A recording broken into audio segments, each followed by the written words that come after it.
Mastermind, or The Mastermind. The Mastermind is the new Josh O'Connor movie, starring Josh O'Connor. And I'm going to read the synopsis for you. In 1970, failed architect James Blaine Mooney and cohorts wander into a museum in broad daylight and steal 4 paintings. When holding on to the art proves more difficult than stealing them, Mooney is relegated to a life on the run. What did I think of this film? This film was so almost boring. Like, it was basically boring. But never quite boring enough for me to just be like, oh, I'm so bored. Just like, I'm on the edge of being bored all the time. I'm like, it's nearly boring. It's so nearly boring. This whole film is so almost boring. Like, so close to being boring.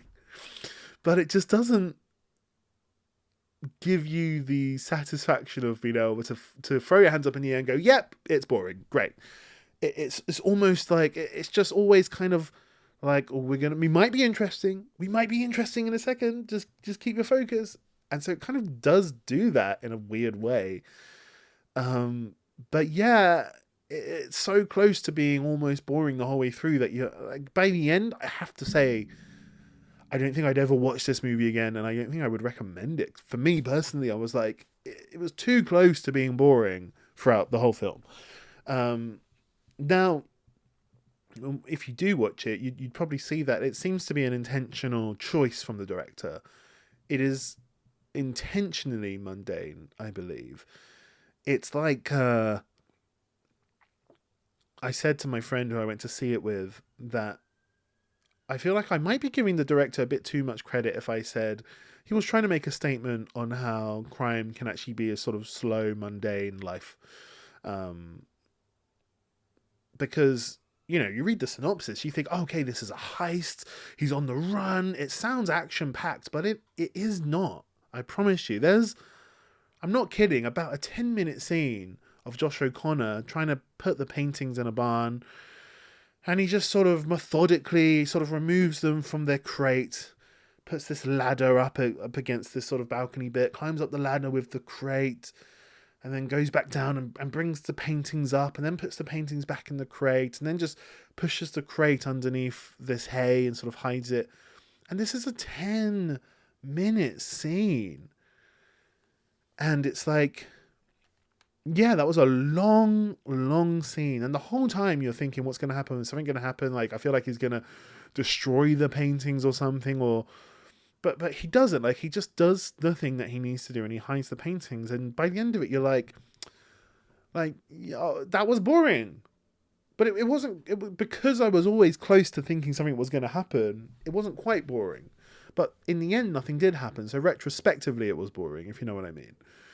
And that shit happens throughout the whole film. Like, there's so many long, drawn-out scenes, camera just sort of looking around at his hotel room where he writes something, or he's trying to, you know, fake a passport, and the camera takes like 10 whole minutes to look around the room, and you're just like, is something good? Like, yes, something is happening, but it's happening in such a mundane, like intentionally mundane way.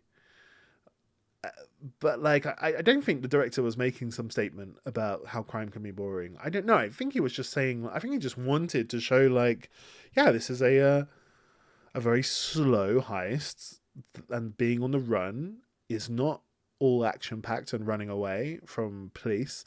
It can be just these sort of slow moments of just having to do the things you need to do. It almost, like, every instance, it almost felt like, okay, they're setting up a comedy bit. I had this before in a previous movie that I reviewed called The Materialist, where it was like, Materialist was sort of gagging to be a rom-com. This, it really felt like it was going to be a comedy of errors. Like, things keep going wrong, and oh no, like, but it never really materializes. Like, there's a moment where he's like showing his team, like, he's got a piece of paper with the paintings that he wants stolen. He's like, look at it. And then they go, okay, we're going to go in. And he goes, no, don't you want it? And they go, no, it's all right, I remember. And you think, oh no, they're going to get the wrong paintings. They don't. Like it's constantly just setting up something that you think, oh no, here we go. Like the bit that I was talking about where he puts the paintings up on this bun, like he accidentally knocks the ladder down and you're like, oh no, there's going to be this slapstick moment. He's going to be stuck up there. What's he going to do? He just jumps down. There's no punchline at all. Any of these moments is like comedy set up in what should be a thrilling sort of action heist movie, and there's no comedy basically, and there's no action. It's a very, very, very slow movie. Josh O'Connor is quite good. That's really all I've got to say about it. I wouldn't recommend it. Let me know what you thought in the comments below. Am I insane? Am I just am I too sort of dumb to get it?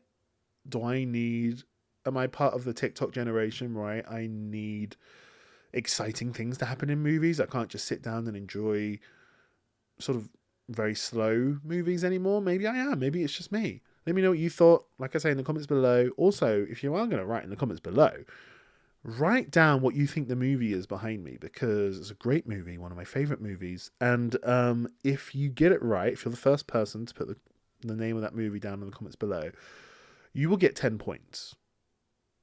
And those points can be used to basically do anything you want with. Anything at all. But just remember to like, comment, and subscribe.